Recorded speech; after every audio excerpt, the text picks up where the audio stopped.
Good morning. We are starting out with some showers and thunderstorms out there. We've got a wet camera lens in Springfield. It's 62 degrees on some south and east winds at 14 miles per hour.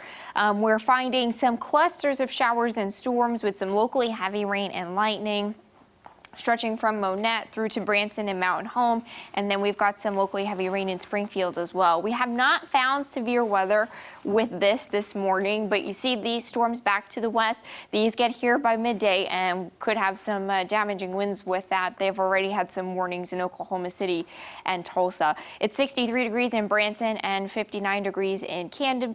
If you're waiting for a package today, it will be wet. We're looking at those showers and storms today with that high at 77 degrees.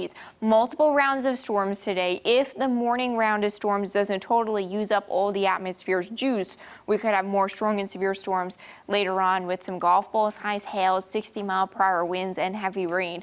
Isolated tornado threat is there, but it is very low. So hour by hour rounds of showers and storms. You can see those storms that are back in Kansas and Oklahoma get here around midday. We'll have that high at 77 degrees. By tomorrow, an isolated storm is possible. You can see that on Futurecast, but for the most part, we should be dry. This is the nicest day of the holiday weekend. So can't rule out a few storms on Saturday, but I think this will be the better day of the weekend, 83 degrees on Saturday. Scattered showers and storms on Sunday and Monday with that high at 78 degrees on Memorial Day. We'll have some showers and storms possible through the afternoon here. So some of your holiday headlines include that threat of some heavy rain and flooding as we head through the holiday weekend. Again, the driest day is on Saturday, and we'll have that round of severe storms possible out there today. Joe, Lauren. We begin with your education coverage. As you know, it's the last week of school for Springfield Public School students, but before they say goodbye for the summer, teachers and staff created unique ways to send them off. Color 10's Nigel McDonald captured some of those moments and joins us now in the studio. Nigel, good morning. Well, good morning, Lauren. It's no doubt this school year has looked different for students, but from car parades to actual walking ones, SBS teachers found ways to show students just how much they mean to them. Now take a look. At Westport Middle School, 8th graders were celebrated for their promotion to high school. Now when students arrived to pick up their belongings, they were greeted by familiar faces. Teachers at Boyd Elementary, like Georgetta Moldovan, participated in an end-of-the-year parade. Boyd Elementary Principal Dr. Angela Payne says it's important to continue the relationships they've built with their students. As you know, it's so untraditional. This parade is untraditional, but I think we are actually setting traditions right now and how we'll do things in the future. Well, SBS's summer learning program will begin June 3rd. It's free and you still have time to register. Just visit our website at ozarksfirst.com for more information. Thank you, Nija. One of the first in-person high school graduation ceremonies happened last night, despite schools not being in session. 44 seniors graduated from Sparta High, and Missouri Governor Mike Parson gave the keynote address there. The celebrating did require restrictions. Grads sat 6 feet apart during the ceremony, and family members sat together in every third row. The ceremony was also broadcast over the radio and live streamed for those that couldn't attend. This was the governor's first keynote for a 2020 class. He said while the end of the year had changed for many seniors because of COVID-19, the year will not be remembered because of the virus, but by the way it launches the graduation class into the future.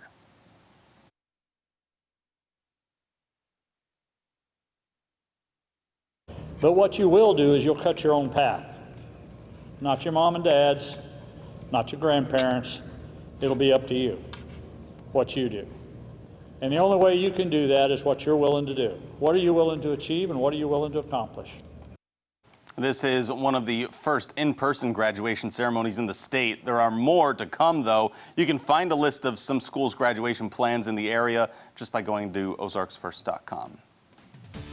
And now an update on the coronavirus. The Springfield Greene County Health Department released information about a possible community exposure. Before being diagnosed and while possibly contagious, a patient visited 2 stores in Willard. On Friday, May 15th, they were at the Dollar General on South Miller Road.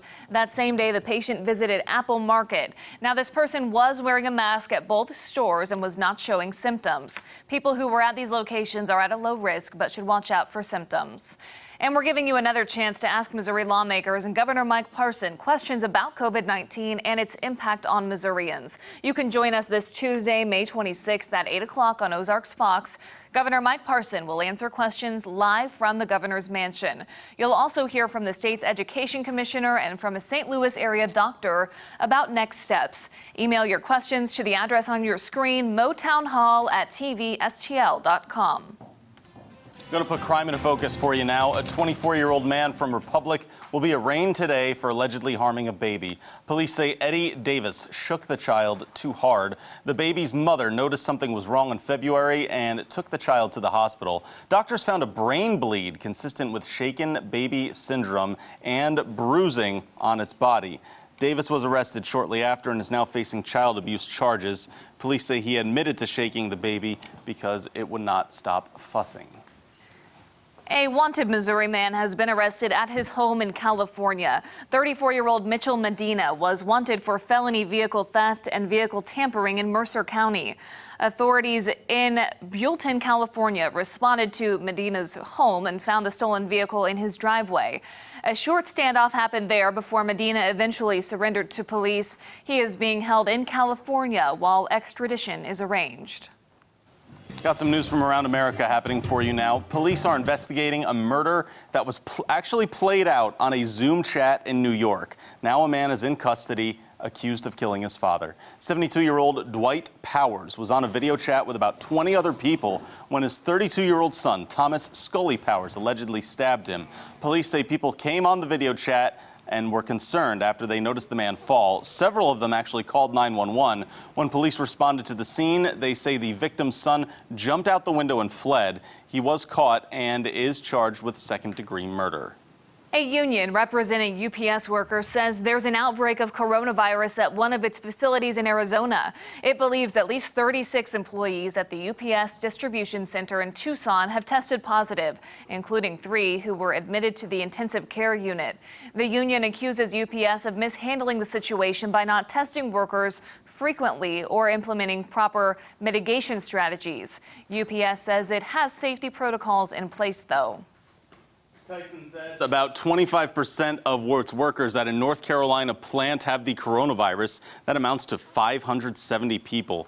The company says it has set up health screenings, provided masks and shields, and separated workers with barriers along the production line. Twice in the last 2 weeks, the company has shut down portions of the plants for deep cleanings. Tyson says it has done widespread testing of more than 2,200 employees.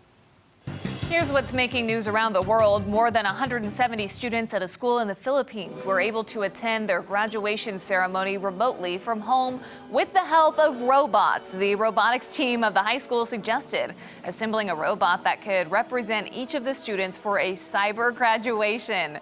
School grad ceremonies have been canceled, you know, but this is pretty cool. Not bad. Security was high in Hong Kong today, though, as residents awaited details on a controversial national security legislation that many fear could impact their freedoms. Beijing is moving to impose the new legislation following last year's violent anti-China protest. Hong Kong activists have made online calls for protests against the national security legislation. In our continued coverage of reopening the Ozarks, the Springfield Greene County Botanical Center opens today. The atrium, front desk, gift shop, and restrooms will have a modified schedule. They will be open Monday through Friday, 8 to 5, and on the weekend from 10 to 6. Here's a look at what's coming up on CBS This Morning. Coming up, how states plan to keep reopened beaches safe as many Americans head to the shore this holiday weekend.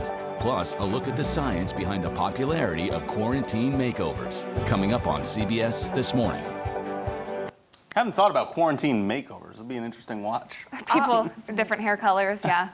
My brother grew a very big beard in quarantine. Yeah, One of my friends now has a mustache, too. I was like, how did this come about? Just blame everything on quarantine. New fashion all over the place, right? Yeah. All right, let's take one last look at our forecast. Look, it's a holiday weekend. It's Memorial Day, but it's going to be a bit rainy, right? Yeah, we'll have scattered showers and storms. I will be very honest with you. Saturday is my pick day. That storm chance is very isolated. The coverage in storms increases by Sunday and Monday. Today, watch out for some rounds of maybe some stronger storms. All right, make sure you have that free Color 10 weather app. There's a live look at rainy clouds here in Springfield. We'll see you back here at midday for more news.